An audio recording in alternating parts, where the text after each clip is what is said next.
The man who drew the plan of Washington, D.C., the avenues and circles of the entire American capital, once stood at a waterfall in New Jersey and took on a much stranger job. He had built his name on cities of monuments. This one was a machine made of water. In 1791, Alexander Hamilton asked him to look at the Great Falls of the Passaic River, 77 feet of water dropping straight down a wall of black volcanic rock, and to decide exactly where all of that falling power should go. His name was Pierre Charles L'Enfant. The design he drew was judged too grand and too costly, and he was let go, the same way he had just been pushed out of Washington. But the story of Paterson does not belong only to the man who was fired. It belongs to the man who stayed and got it built, and to the hundreds of anonymous hands that cut the channels. That man was named Peter Colt. Colt had been the treasurer of the state of Connecticut, a careful money man rather than a visionary, and it fell to him to turn a grand and costly design into something a young company could actually build. What he made, and what generations after him extended, was a system of stone water raceways that split a single waterfall into 3 descending levels and carried its power to mill after mill after mill. They cut those channels by hand into the rock at the river's edge, and more than 200 years later, a version of them is still there. I want to be precise about what this place actually was, because it is easy to say the word raceway and picture a simple ditch. This was something closer to a power grid built out of gravity and stone, in a century with no electricity in it anywhere. Think about the problem in front of these men. You have one waterfall. You have the ambition to build not one mill, but an entire city of them, dozens of factories, each needing its own steady pull of water to turn its own wheel. A waterfall does not naturally share itself. It comes down in one place, all at once, and then it is gone downstream. Somebody had to stand at that falls and decide, foot by foot, how to take those 77 feet of drop and spread them across a whole town, so that the same water could do work at the top of the hill, then fall a little and do more work below, then fall again and do more work below that. Nobody in America had really done this before. That is the decision at the heart of this story, and the fact that they made it correctly, by hand and by eye, is the wonder. Let me start where the idea started, because it began long before any channel was cut. Back on the 10th of July, 1778, during the Revolutionary War, General George Washington stopped at the Great Falls of the Passaic with a small party of officers. The Marquis de Lafayette was there, so was a young aide named Alexander Hamilton, and another named James McHenry, who wrote the day down in his diary. They had just come through the Battle of Monmouth and were moving north to watch the British in New York, and they paused here to eat. McHenry describes it plainly. They sat down under a large spreading oak within sight of the spray, a cool spring bubbling up at the foot of the tree, and spread out a modest meal of cold ham, tongue, and biscuit. It is a strangely peaceful scene, given the war going on around them. And the story that Paterson has told ever since is that Hamilton, sitting there, looked at all that falling water and saw something the others did not. He saw power going to waste. Whether or not the vision struck him in that exact moment, the record is clear about what he did with it later.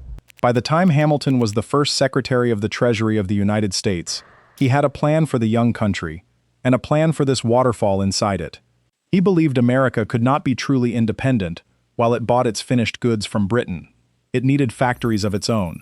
And in December of 1791, Hamilton and a group of investors founded a corporation with a grand and slightly awkward name, the Society for Establishing Useful Manufactures.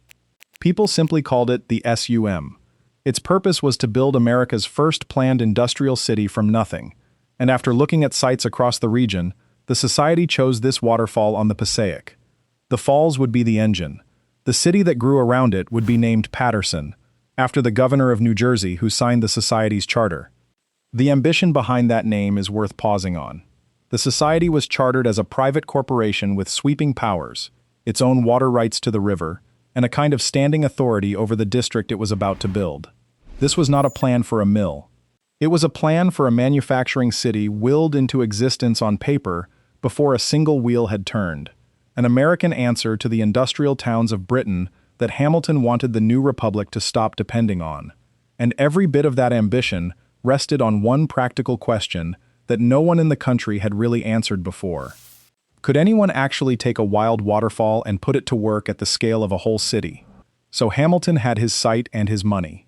What he needed now was someone who could look at a wild waterfall and design a way to harness it. And the man he suggested was the most ambitious designer he knew. Pierre-Charles L'Enfant was born in Paris in 1754 and came to America as a young military engineer during the Revolution, serving under Washington. After the war, he became the great planner of the age. In 1791, the very same year the society was founded, President Washington chose L'Enfant to lay out the entire capital city on the Potomac, the plan of Washington we still live inside today, with its long radiating avenues and its grand public spaces. He thought on an enormous scale. He did not design small, careful, thrifty things. He designed capitals. And that turned out to be both the reason Hamilton wanted him at the Falls and the reason he would not last there. He looked at the Falls and did what L'Enfant always did. He designed something magnificent. He envisioned a full, multi-tiered water power system, an ambitious European-style network of channels and works that would command the whole hydraulic potential of the river and distribute it in style across the future city. On paper, it was brilliant. It was also, in the judgment of the society's directors, too elaborate and far too expensive for a young corporation that was already struggling to raise the money and had a country to prove itself to. The very grandeur that made L'Enfant the right man to imagine the system made him the wrong man to deliver it on a budget. And there was a pattern here he could not seem to escape. At almost exactly the same time, down in the new capital, L'Enfant was clashing with the commissioners over his refusal to compromise his design, a fight that got so bad he was dismissed from Washington in early 1792. Within a year, the society at the Falls let him go too, in 1793. I find L'Enfant one of the most poignant figures in early American engineering, and I want to be fair to him, because he was not wrong. He was early. He saw, before almost anyone, how much could be pulled out of this one waterfall if you were bold enough to build the full system. His employers simply could not afford his imagination yet. He would die in 1825, largely forgotten and nearly penniless, with an estate reportedly worth about $46. And yet the design of the Capitol is his, and, as we will see, so in a real sense, is the shape of Paterson. Hold on to that, because the ending of this story turns on it. If you appreciate the depth of these American industrial heritage stories and want to support more of them, join at the Boss tier for early access and members-only polls, or Final Boss for member shoutouts and members-only videos. Link below. So the visionary was gone, and the society still had a waterfall and a promise to keep. This is where Peter Colt walks to the center of the story. In 1793, the directors made Colt the superintendent of all of the society's operations, and handed him a beautiful, unbuildable dream, and told him to turn it into something a struggling company could actually pay for. Colt was not a romantic. He was a former state treasurer, a man who understood what a thing cost, and what a corporation could bear. And what he did was quietly brilliant in its own way. He did not throw L'Enfant's ideas out. He adapted them. He took the grand European scheme and cut it down to American conditions and American money, keeping the core logic of distributing the Falls' power while stripping away the expense L'Enfant could not let go of. Colt's first system was almost humble compared to what L'Enfant had drawn. Above the Falls, the crews built a low wooden dam across the Passaic to raise the water and turn part of it aside before it went over the edge. The diverted water ran into a holding basin, a reservoir, and from there into a single raceway that carried it along the hillside and delivered it to a mill, where it dropped onto a water wheel and turned it. After the water had done its work, a drainage channel carried it back down to the river below the falls. That was the seed of everything. One dam, one reservoir, one channel, one wheel. Simple, affordable, and working. By 1794, Colt had it running, and America's first planned industrial city had its first turning wheel, powered by the Passaic. The early system operated through the end of the decade, and the town began, slowly at first, to gather around it. Now let me walk through the actual idea that makes this place a landmark, because the genius here is not any single dam or wheel, it is the tiers. Picture the geography. The river comes down 77 feet at the falls. That vertical drop is the entire budget of power you have to work with. A lazy design would take water from above the falls, run it to one mill, spend the whole drop at once, and send it back to the river. You would get one factory out of your waterfall. The Paterson system did something far more clever. It spent the drop in stages. Water was pulled from above the falls into an upper raceway that ran along the high ground and fed the mills sitting up there. But those upper mills did not send their spent water back to the river. They dropped it down a step, into a middle raceway running along a lower shelf of land, where it powered a second row of mills. And those mills dropped it down again, into a lower raceway, along the low ground near the river, where it turned yet another set of wheels, before it was finally allowed to fall back into the Passaic below the falls. A visitor in the 1800s described the finished machine almost as a piece of poetry. A dam turns the stream through a canal into a basin, and from that basin, through strong guard gates, it supplies in succession 3 canals on separate planes, each below the other. Read that again slowly. 3 canals on separate planes, each below the other. That is the whole invention in one sentence.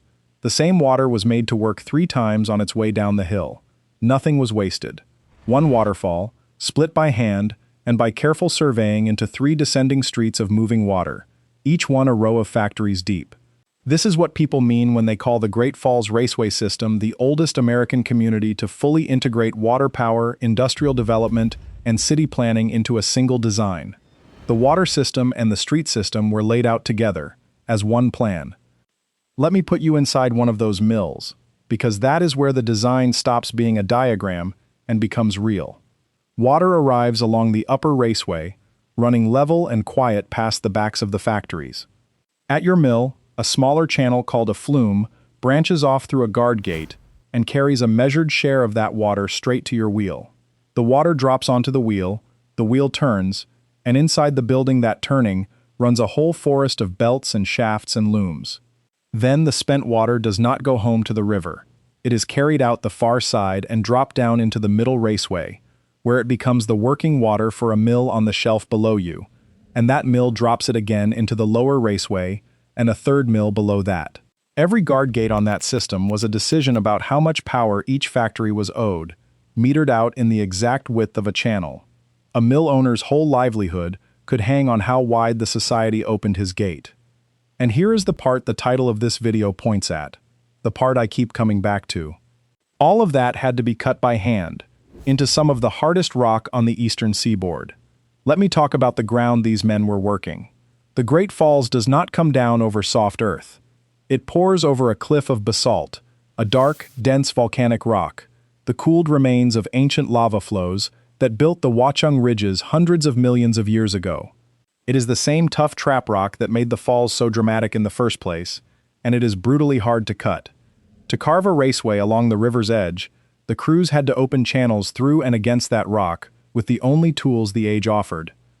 They drilled holes by hand, one man holding an iron drill steel to the stone and another swinging a hammer to strike it, turning the steel a fraction after each blow.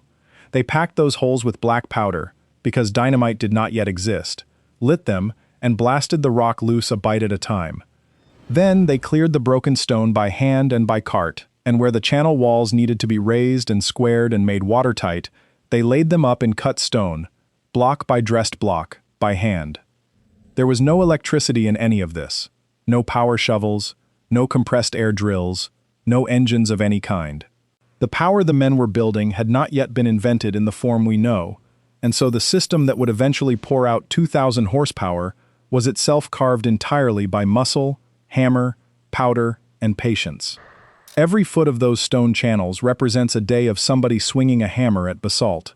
When you stand beside the raceways now and run your hand along the cut stone, you are touching a wall that was squared by a mason who had no machine to help him and no way to know his work would still be standing in the 21st century. And this was never the work of a single season. The channels were opened, walled, and extended across half a century, which means whole generations of masons and laborers spent their working lives shaping this one system. A raceway wall had to be squared stone, set true, because the water needed to run at a precise and gentle grade, with no leaks and no washouts, past mill after mill after mill. And that grade is the hidden discipline of the entire system. Cut the fall of a channel too steep and the water races through uselessly and starves the mills downstream. Cut it too shallow and the water will not reach the far factories at all. Every long run of channel had to drop by exactly the right amount over its whole length, judged by eye and by level, and then locked permanently into stone that would not shift. Getting that fall right in hard basalt, with nothing but hand tools and a mason's level, was slow, skilled, and unforgiving work. The single mill and single channel of the 1790s were only the beginning, and honestly the society nearly did not survive its own start. As a manufacturing corporation, the SUM struggled badly.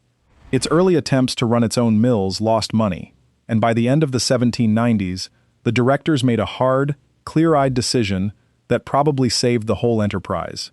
They got out of the business of making cloth themselves. Instead, the society became something more like a landlord and a utility.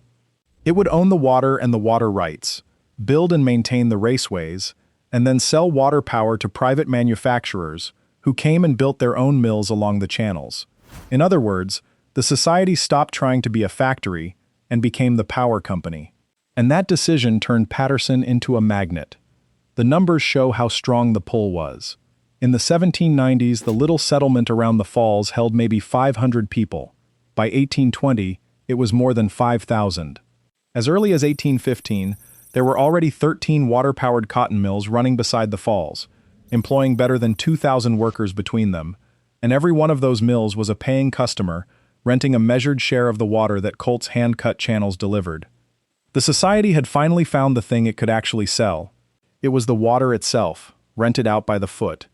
Because now the raceway had to grow to meet demand. By around 1800, it was already clear that Colt's first channel was simply too short, that it could not reach enough mill sites to satisfy the manufacturers who wanted in. So across the first quarter of the new century, from about 1800 to 1827, the society extended the system.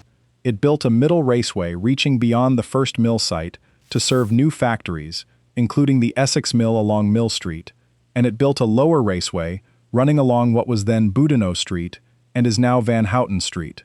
The three-level logic was filling in, channel by channel, mill by mill, as more water rights were sold and more wheels went in. Each extension was more hand-cutting, more stone, more surveying to keep the water falling exactly where it needed to fall.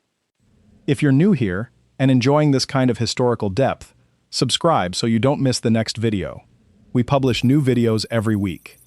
Then, in the late 1820s, the society undertook its first truly major re-engineering of the whole system, and this is where a second Colt enters the story. Peter Colt's son, John Colt, became the society's hydraulic engineer during the years of the town's fastest growth, and it was John Colt who developed the raceway and power system into the mature form we can still trace today. Around 1828, the crews raised the earthen embankment that separated the holding reservoir from the Passaic, and they routed a new upper raceway around the tip of the rocks, so that water could be carried out along the high ground and then dropped cleanly into a tail race below, which fed the middle raceway. This is the move that locked the three tiers into their final relationship. Upper feeding, middle feeding lower, the water stepping down the hillside in a controlled cascade instead of a single fall. After this rebuild, the whole system finally worked as one deliberate machine. But the river was not finished testing them, and here the ambient adversary of this whole story shows its face.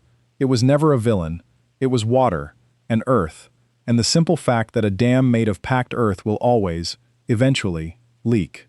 By the 1830s, the reservoir that Colt's generation had built was giving the engineers trouble.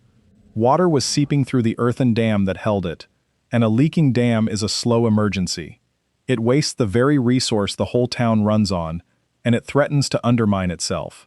So in 1838, the society made the last great modification to the system, and it was a bold one. The engineer abandoned the leaking reservoir entirely, filled it in, and sold the land. In its place, the crews cut a brand new channel directly into the rocky edge of the river, built a masonry dam downstream to turn the Passaic into that new channel, and ran the water along a course laid on top of the old embankment that had once held the reservoir back. It was open-heart surgery on a working power system, done with hand tools and cut stone, and when it was finished, the raceways were fed more reliably than ever. That 1838 rebuild is, in a way, the truest expression of the whole Paterson spirit. Faced with a failing part of their own machine, the engineers did not patch it and hope. They recut the living rock of the riverbank, moved the point where the entire river was captured, and rebuilt the intake by hand, all without shutting the industry down for good. The masonry dam and the rock-cut channel of that generation are very nearly the system that carried Paterson through its greatest century. So who were the men who did all this cutting?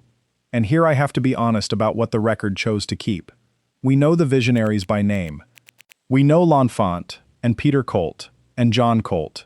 But the masons who squared the stone, the drillers who held the steel against the basalt, the laborers who hauled the broken rock and packed the powder and dug the channels foot by foot, they are, with rare exception, gone from the written record. Paterson drew wave after wave of immigrant labor across these years, the hands that built and then ran the mills, and the account books tracked what mattered to a corporation. They tracked the square feet of water sold and the horsepower delivered, and the rent collected. They did not, for the most part, write down the name of the man who cut the channel that carried it. There is a hard irony in that, and it is the same irony we meet on every project of this kind. The society could tell you, to the horsepower, what its water was worth. Listen to how precisely they measured it. By the record of 1876, the society was running 34 square feet of water on the upper raceway and 33 square feet each on the middle and lower raceways, 100 square feet in all. The society rated a single square foot of that flowing water at 17 horsepower, and it estimated the total power of the system at 2,108 horsepower, with more than 1,800 horsepower already leased and turning wheels. They even set its price. In those years, the society reckoned an average square foot of water was worth around $750, and manufacturers figured the water cost them roughly $37.50 per horsepower every year. A wild waterfall had been carved into stone channels and turned into a thing you could rent by the exact foot. They knew the value of the water to the decimal.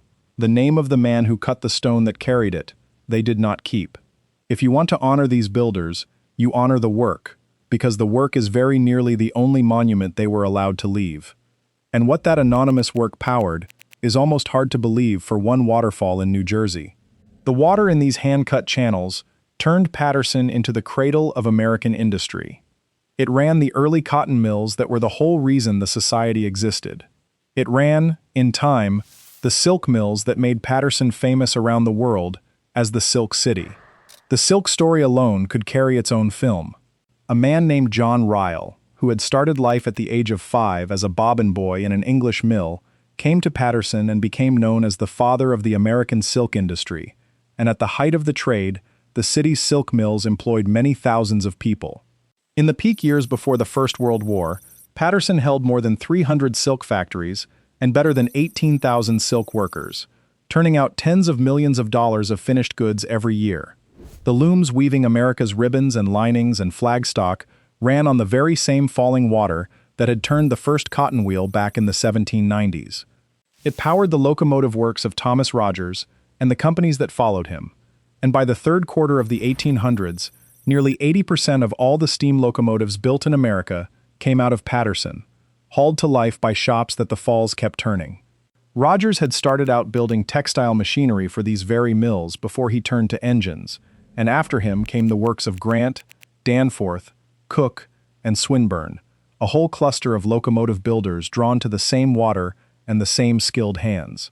A great many of the engines that opened the American West were Paterson machines, and the water that machined their parts came down these channels. In a gun mill along these raceways, Samuel Colt, a relative of the same Colt family, built the first practical repeating revolver. A little later, on a machine shop by these channels, an Irish immigrant schoolteacher named John Holland built one of the first workable submarines and tested it in the Passaic itself. Textiles, silk, locomotives, firearms, submarines, and eventually the aircraft engines that would carry Lindbergh across the Atlantic. All of it traces back to the moment someone decided how to spend the 77-foot drop of one river. At the peak, more than 40,000 people worked in the mills this water turned. Follow that last thread all the way to its most famous end. In 1927, when Charles Lindbergh flew alone and nonstop from New York to Paris, the engine bolted to the nose of the Spirit of St. Louis was a Wright whirlwind, built in Paterson, in a line of industry that ran straight back through the mills to the falls. A city that had begun as a low wooden dam and a hand-cut ditch had, inside a century and a half, helped put a single man across the Atlantic Ocean. Every one of those industries was really a child of the same decision. The decision L'Enfant sketched, and Colt made affordable, and John Colt perfected. Where does the power go? How do you take a thing that falls in one place, all at once, and make it work again and again, across a whole city? The answer was 3 stone streets of water, each below the last, and the answer held for well over 100 years. Now stand back and look at what survived. The Society for Establishing Useful Manufactures kept operating, kept selling water and later electricity, all the way until 1945, when it finally sold everything, its charter, its property, its power plant, and its raceways, to the city of Paterson. As newer power arrived, the falls adapted rather than dying. A hydroelectric station was built right beside the falls between 1912 and 1914 and generated power into the late 1960s. And through all of it, the old hand-cut raceways kept carrying water. They were nearly lost in the middle of the 20th century, when a plan for a 6-lane elevated highway threatened to erase the whole historic district, and it took an act of civic will to save them. In 1976, the entire Great Falls District became the first National Historic District in the country, and in 2011, it became a National Historical Park. The channels that Colt's crews cut into the basalt are now something a family can walk beside on a Sunday. Here is what stays with me, standing at the edge of those raceways. The water that these stone channels carried built revolvers and submarines and locomotives, and the silk that clothed a nation, and all of that grew out of a single, invisible act of judgment made before anyone alive had ever seen an electric light. Somebody had to decide where the power went. Somebody had to look at a wild 77-foot waterfall and say, the drop is worth this much, and it will go here, and then here, and then here, and cut those decisions permanently into rock. The mills are mostly quiet now. The looms are gone. The locomotive shops are museums. The great silk industry has moved on. But the raceways are still there, still holding the exact shape of that decision, water still finding the courses that men laid out for it 2 centuries ago. And this is where I come back to L'Enfant, the man who was fired for dreaming too big. Remember what happened to him. The society let him go because his multi-tiered system was too grand, too European, too expensive for a company that could barely fund a single channel. Peter Colt built the cheap, sensible version instead. But watch what the town did over the next 40 years. Bit by bit, extension by extension, it grew the modest system back toward exactly the kind of full, multi-tiered, integrated water power network that L'Enfant had drawn at the start. The grandeur he was dismissed for turned out to be the thing Paterson needed all along. He was not too ambitious. He was too early, and too honest about the cost. The man who died with $46 to his name saw the future of that waterfall more clearly than the men who paid him. So here is the question I will leave you with, the one I genuinely go back and forth on. Was Peter Colt the hero of Paterson, the practical man who actually got the water turning wheels when the visionary could not, the man without whom there would have been no city at all? Or was Pierre-Charles L'Enfant the real author of the place, the one who saw the whole 3-tiered machine from the very beginning, and was simply born into a company too poor and too young to build his idea until decades after they had shown him the door? The stone raceways can be read either way. They are Colt's channels, cut down to what the money allowed, and they are L'Enfant's vision, grown back to full size after everyone stopped listening to him. Both men are in that water. I know which one the history books remember, and I am not sure the history books have it right. Before we close, if this kind of pre-modern engineering story is what you came for, the final boss tier at $9.99 gets you members-only videos, plus your name in upcoming uploads. Boss tier at $4.99 for early access. Link in the description. Thanks for watching to the end.